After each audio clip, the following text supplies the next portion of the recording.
everybody. It's Allison Williams here, your law firm mentor. Law Firm Mentor is a business coaching service for solo and small law firm attorneys. We help you grow your revenues, crush chaos in business, and make more money. So everyone, today's episode of the Crushing Chaos with Law Firm Mentor podcast is dedicated to the topic of efficiency. Now, before you tune out and say, oh my God, she talks about crushing chaos all the time. Do we really have to go there again? I'm not going to go there on my own. I brought in a special guest who is a productivity coach. And I learned about this particular skill some time ago. It wasn't the first time that I had heard of a productivity coach when Mridu is her name, when she approached me and we talked about her coming on the show. But I was really intrigued by her particular perspective because she has a framework that we're going to end the show with. So you got to tune into the end of the show to listen to it. But she has a framework that is so simple and so easy. And I love the quick and dirty, fast and easy way of learning things so that we can implement them and actually start to see some positive changes. So without further ado, I want to tell you a little bit about her. So first, overwhelmed business owners work with Mridu, is her name, Mridu Parikh, to prioritize and systematize so that they can take control of their demands and distractions, both at home and at work. She's passionate about getting women the results they want, whether it's doubling their business revenue, losing weight, or increasing time for self-care. Mridu is a productivity coach and founder of Life is Organized. Now, the one thing that I do want to let you know about is that she is referred to as the stress squasher.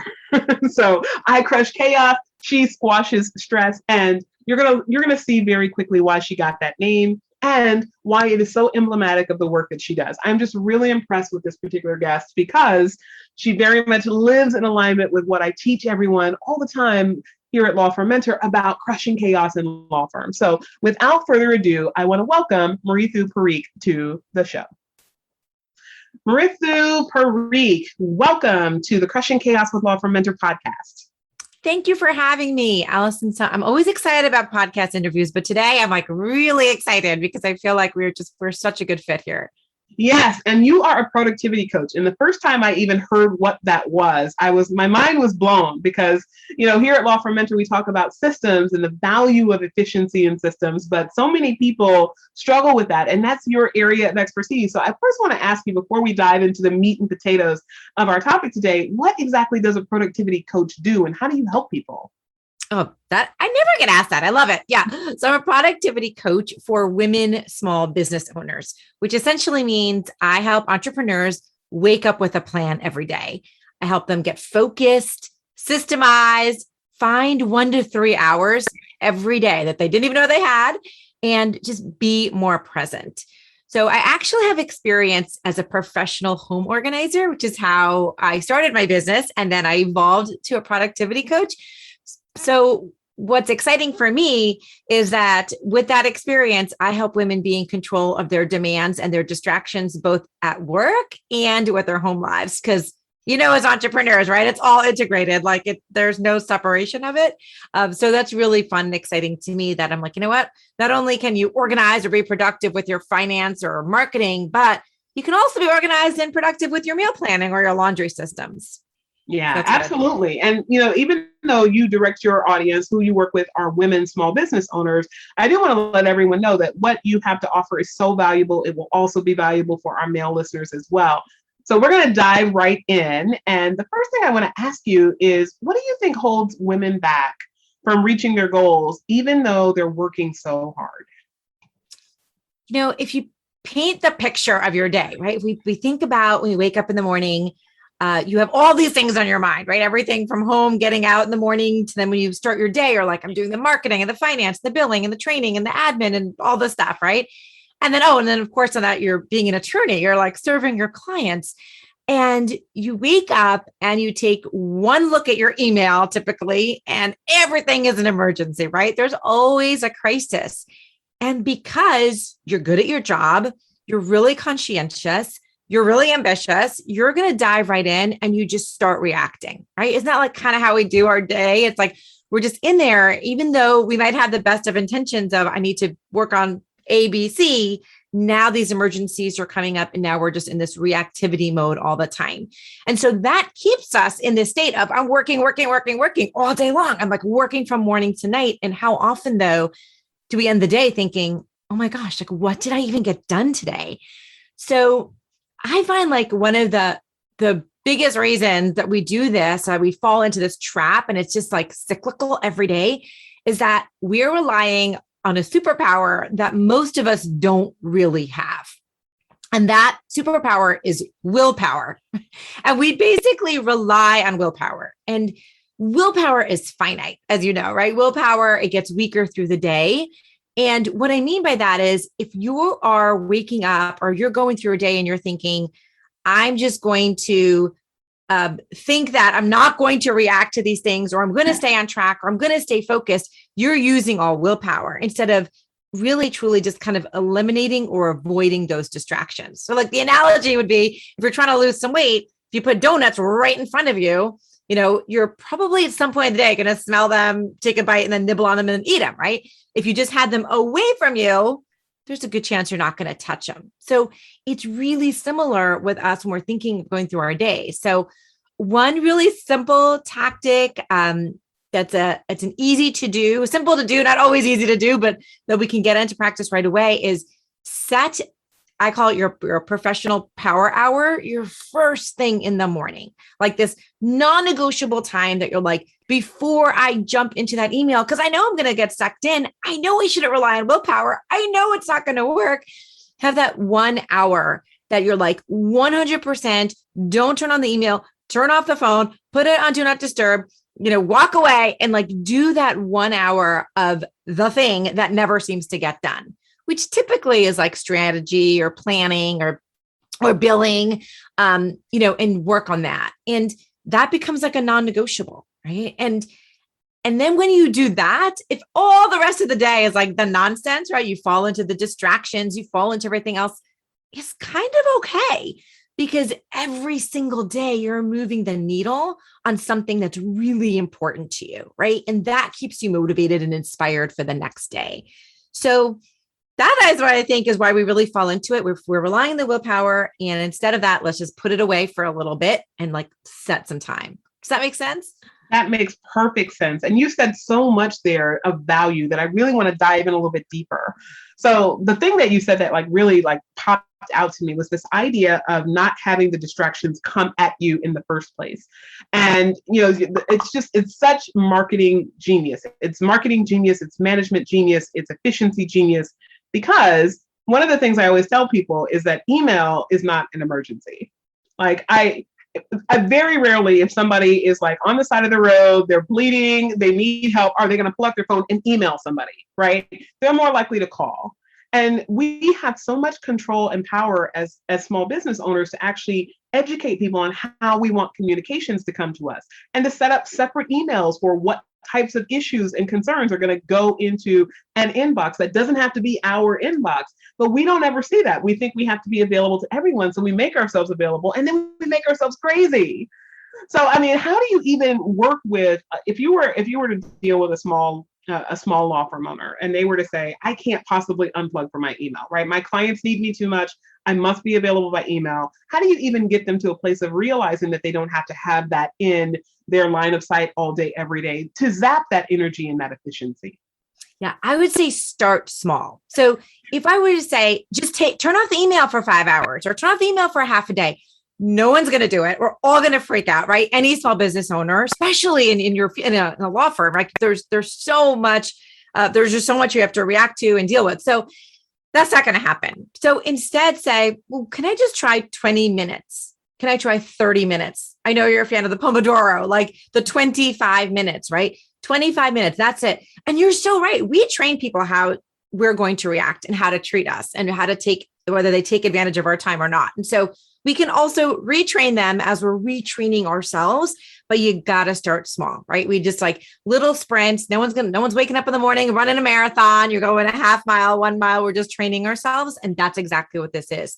So there's a lot less fear when you say 20 minutes, I'm going to put on my phone on do not disturb and just close the email tab for 20 minutes, put on a timer, and the 20-minute buzzer goes off. Or if you're using a Pomodoro, which is a 25-minute timer, the 25 minutes buzzes off. You're like, oh, wait, that's it. I can turn everything back on, go check my email, do the thing. It feels so much more doable. Again, it's willpower, right? You can't trick yourself into thinking I'm going to focus for 4 hours or 3 hours. It's not going to work. So be realistic, do the baby steps, and I guarantee you'll start building your confidence again. Be like, all right, the whole world is not going to fall apart if I'm disconnected for 20 minutes, right? Yeah. Yeah. And when you start talking about the idea of training your brain, I think that's one of the things we talk about a lot when we start going into thought work and the fact that our thoughts are something that we can control. And I don't think a lot of people realize that. So we kind of go into it must be this way because I've thought that way before, not realizing that we actually have control over that. Absolutely. Now, I think if there was one takeaway, I would say for all entrepreneurs is we have fallen into this belief that we have no control, right? That we live in a world that we're always on the receiving end, that we're always reacting. And the truth is you have the ability to retrain yourself. And when you do, your perception in your industry, in your business, by your clients, by your family members is going to be so much more empowered and strong and positive when you are in control, right? Like both at work and at home. So I couldn't agree with you more, Allison. Yeah. All right. So let's go on to the next area that I wanted to cover with you, which is really about challenges. So, when you're working with clients, I'd really like to know what are the biggest challenges that you see with respect to getting everything done? Yeah, that's a good one. I'd say the biggest challenge is we're being unrealistic. And typically that's because, I'm going to back up a bit. I'd say we're being unrealistic and we're not really thinking through A to B, what it takes to get things done. So for example, mostly I bet anyone listening here has some type of list, like a to-do list, right? We all kind of live on our to-do list or many, many, many to-do lists. And to-do lists are great. And it's a perfect place to start because you want to get everything out of your brain and we want to start, really seeing things visually. The issue with to-do lists typically is that they're not really broken down in a way we're thinking through all the steps, right? So maybe it just says, do timesheets or do updates or, work on this, something for your client, but it's not really breaking down piece by piece by piece what needs to get done. And there's really no time frame around each of these steps. So what happens is a snowball effect that we are so unrealistic about what we can get done, right? How many times do you find yourself or anyone listening, like, what you have on that list, when you see it there, it looks so doable for the day. And then at the end of the day, you're like, why did I only get 2 things done? It's not that you're bad at your job. It's not that you're not ambitious or smart. We're just not really thinking through all the steps and putting time frames and being realistic about what can get done in between all the meetings and the client calls and the conferences and the Zooms and all the things, right? And so that's why I think we find ourselves being like, I can't do it all. And then this leads to a really bad self-sabotaging mindset because now you're believing I'm incapable. I'm not possible. I'm not able to do everything. I can't. It's just all this nonsense starts building up. So it's just like this bad cycle of between actually physically not being able to do it and then mentally believing I can't do it. So if we really started getting more realistic about what we can do, you can actually realize I do get a lot done. I can do more. I just need to start thinking about it in a way that actually putting time frames. So if I just give one quick example, if you're working on, let's say, something for marketing, if you're looking, I've got to get my monthly kind of newsletter out to my clients, that might just sort of be something on your to-do list. But when you break it down, I might say, okay, well, I got to get the draft and I want to get a quote in and I want to get the picture and I got to send to my assistant. And all of a sudden there's 10 different steps. And now for each of those steps, you're like, this takes 20 minutes, this takes 30 minutes, this takes 10 minutes. And you're like, oh, actually, this is like a 4-hour task, not that 1 hour I had in my mind. And then you can plot that into your day and realize, oh, I actually can get it all done. I was just unrealistic by how much I could. Yeah. So that makes perfect sense to me. And I do think that people, when they don't track everything that they do, because there are a whole lot of lawyers, there's a whole movement around the idea of let's do flat fees so we don't have to track. But the reality is you have to develop the discipline to track yourself in order to have that realistic perspective of this is how long it takes me to do the different things. And when you start talking about that, the first thing that comes to mind is the fact that there are so many people that struggle with the idea of leaving space on their calendar. But it sounds like you're a big proponent of that, so that you actually do have the room to go in and respond to those emails, the room to go respond to the telephone calls that came in, and you're not running from appointment to appointment scheduled from 7 a.m. to 7 p.m. with no breaks. Absolutely. I love buffer time. And I think some of the things we leave out as more and more people are starting to travel a bit more now, we may be getting back to commuting and seeing clients. Where is that time? Where is that time to drive? Not just drive, but park and deal with traffic and pay the toll. And, where is all that time? Or just to even settle in when we're in back-to-back meetings, you got to get your headspace together, right? In between, and if you're using a calendar management system, right? If you're using a Calendly or something like that, there is an option there that says leave 15 minutes between meetings, or calls, when someone sets up a call or meeting. So use that simple technology or just put it into your calendar. I need some buffer, because if I'm not prepared, right? If I don't have the right mental bandwidth and mental space, or also just getting all my papers and files together, I'm going to look unprepared. I'm not going to show up as my best. So you're not doing yourselves any favors by smushing and cramming everything back to back to back to back. Yeah. So yes, definitely a big proponent of white space. So sometimes people who are very numbers driven or analytical are well, how much? Tell me a number. So I'll say usually leave at least 20%. Just leave a 20% extra buffer if you really need that number, and leave the extra 20% in between so that you have that time. Oh God. So the buffer time is such a big thing, because one of the things that I always confess, whenever I bring on guests, it's because I personally want to learn from them. So I'm getting so much out of this. But I'll tell you, one of the things that I really struggle with is the buffer time. And there will be times where I will create rules for my calendar, and my assistant will say, don't we need to include a bathroom break in here somewhere? Or, hey, are you going to be thinking at any point during the day? Because if not, your brain is going to need some recharge time. And I used to feel really bad about that, thinking, oh my God, I'm getting old because I need time to think. And I used to just think all the time. But really, I think it is that I'm getting more intentional about having deep work time. So there are times where, running from thing to thing to thing, that does wear you out. It wears out your energy. And I try to convince lawyers of that, and they just don't listen to me. So I'm glad that somebody else is really a big proponent of buffer time, because I cannot say enough how much building that in has made me more efficient and more productive in the course of my workday. Yeah. Can I just add one thing? I think a habit it's taken me a while to do, but now I'm pretty good at it. And this is what I really encourage, clients or people to do is, when you are scheduling that meeting or that phone call at that time, right then, put in the time before it, put in that time right after, right at that moment. So you won't remember later on, right? So for example, when you and I put this interview on our calendars for about, to do this podcast, it's, it's on a half hour for us. I had booked in the half hour before, just for me, just to be okay, I got to get my headspace together. I want to have the best information. I want to listen to, just to get ready for this. And so if I hadn't done that at that moment, I just know I probably would have, booked in something to the last minute up to it again. And so it has been really helpful. Yes. Does it take an extra, 20 seconds at that time? Of course it does, right? It takes the extra effort, but that extra effort saved me so much stress, down the road when I don't have a back-to-back meeting set up. So that's just that's a little tip. Just as you're doing it, just think right then, do I need time before or after, either before to prep or drive, or after to just decompress and, make time for the next thing?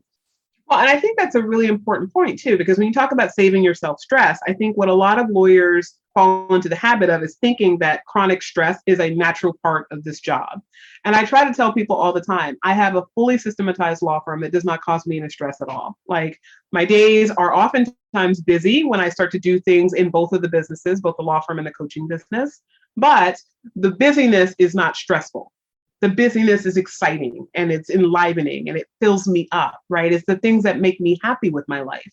For people that run from tragedy to travesty to urgency to emergency, that really wears out your body. And it oftentimes is what contributes to burnout. So I really take the audience to task on listening to all of this great advice to make sure that they take that takeaway and do something with this information. Actually start making these little habits, these little shifts that are going to make so much difference in the quality of your life. Yeah, we are just soul sisters on this. So absolutely. Yeah. So one last question I want to go into before we wrap up, and it's really your framework for success. If you were working with a client, how would you ultimately categorize the framework for success that they would be able to implement for themselves?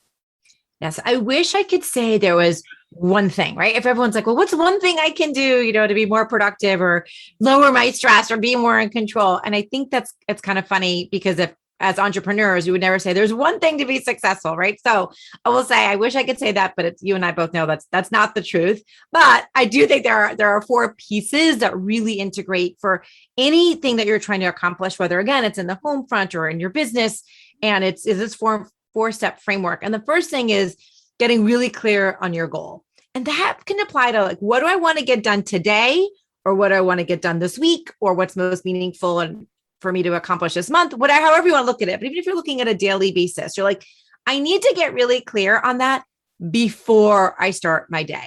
Okay. That's the main thing. What is the main goal today? What's the most important thing? What's going to make me feel most accomplished? But you cannot figure that out while you're in reaction mode, right? You just can't. So it's got to be done beforehand. So that's a real simple one. Like, what is the biggest goal? What's most important? And often, by the way, I'll just say this is, you can figure this out without even like the whole matrix. And, I love my matrices and this and that, but you can basically figure it out by asking yourself this one question.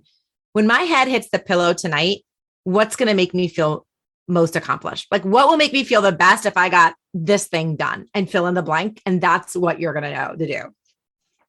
The second is to then, and what we just talked about this, is really schedule it on your calendar. And this is where the true freedom kind of comes in, because it's not enough to have it on the list. It's not enough to have it on your head. And it's not enough to just, sort of like throw on something on the calendar without thinking through how long is this really going to take me? So put a time frame around those tasks, as we just talked about, and get the piece of it done, or however long you can fit within everything else going on, and get it on your calendar. Create that freedom for you to know that I have time allotted to actually make this happen. Again, this might be where you go to the power hour, because, once you get into the day and we start relying on willpower, it's not going to work. So this would be a great time to put in the power hour, like first thing in the morning before you do anything else. The third piece is to create some type of system or process around it, right? So if you're like, I never seem to get the billable hours in, which means I'm behind on invoicing, which means I'm not getting paid, right? This is not good for my business. I got to get paid. Maybe your system is, I'm going to create that billing every Friday, and I'm going to get that on my calendar for the first, 2 hours of my morning. And some of the system or the process around it is that my assistant has already pulled together all the hours based on my schedule for the week. She has access to it. And so she's providing me this information, so I'm not wasting my time doing that. That's just an example. I mean, there's obviously ways to set up any system, but you want to have that in place, because here's what I find is that you can do the first two steps, right? You can be like, I'm really clear on my goal. I got it scheduled. I know what I'm going to do. But if I don't have some type of system, it just falls apart, right? You get to that point, it's on your calendar, and now you're like, I don't even know where to begin. I'm overwhelmed. I don't know where to start. So you want to have that kind of thing in that system in place. And then finally, and this is like probably the most undervalued, but really important, is to have like your boundaries and communication tied into all of this, right? Really create a way that it's like you are honoring this time on your calendar, or you're communicating to your clients. Maybe there's an autoresponder on your email that says, I'm in a half-day meeting today. I'll get back to you later in the afternoon. That way you're giving yourself the freedom to work on this project you had without feeling like weighed down by the clients, or like you're not getting back, you haven't set their expectations. Or maybe you let your assistant know that, don't pass me any calls for the next 2 hours because I'm working on this thing, right? So essentially you're creating these boundaries. And again, you could do the first three things right. You could have the goals right. You could have the calendar, you could have the system. But if you don't have those boundaries, then it's all going to fall apart. So to me, this is like the four pieces of the puzzle, the framework, the approach to get anything that you want done and feel really good about it and be really successful, is to kind of just see that those four pieces are in place. Well, that can sound like a lot up front. So a takeaway for today might just be pick one. Pick the one right now that you're like, I'm weakest in. I'm either really weak in just my goal. I don't even know like what is the most important thing every day. Or maybe I'm really weak on truly breaking it down and getting on my calendar, or maybe I just really need a system on it, or maybe I've got to put up better boundaries. But pick one and say, that's the one I'm going to start with. And then we'll as that gets a little bit more mastered, you can bring the other ones in place. Oh my God. So that was absolutely phenomenal. I mean, I cannot tell you enough how much when people talk about productivity, they don't talk about boundaries and communication. And I think just tying that together so seamlessly as you did has just been such a value to our community. So I really want to thank you, Mridu Parikh, for being here with us. And I want you to let everyone know how to get a hold of you if they want to learn more about how to work with a productivity coach like yourself. Thank you so much. I've loved our time, Allison. You could find out all about me, or really we could stay in touch best if you come over to lifeisorganized.com/resources. So I have a couple of resources there that I think you might love, or maybe you'll find resonate with you well. There's 21 killer hacks to stop feeling overwhelmed, or 6 smart ways to get and stay focused, or how to finally stop procrastinating. You can take your pick or you can get them all. But I think that's sort of the best way for us to really get in touch and for you to get some value. Yeah, absolutely. So everyone, thank you so much for tuning into another episode of the Crushing Chaos with Law Firm Mentor podcast. I am Allison Williams, your Law Firm Mentor, everyone. Listen to the podcast on any of your favorite channels, and we will see you on the next show.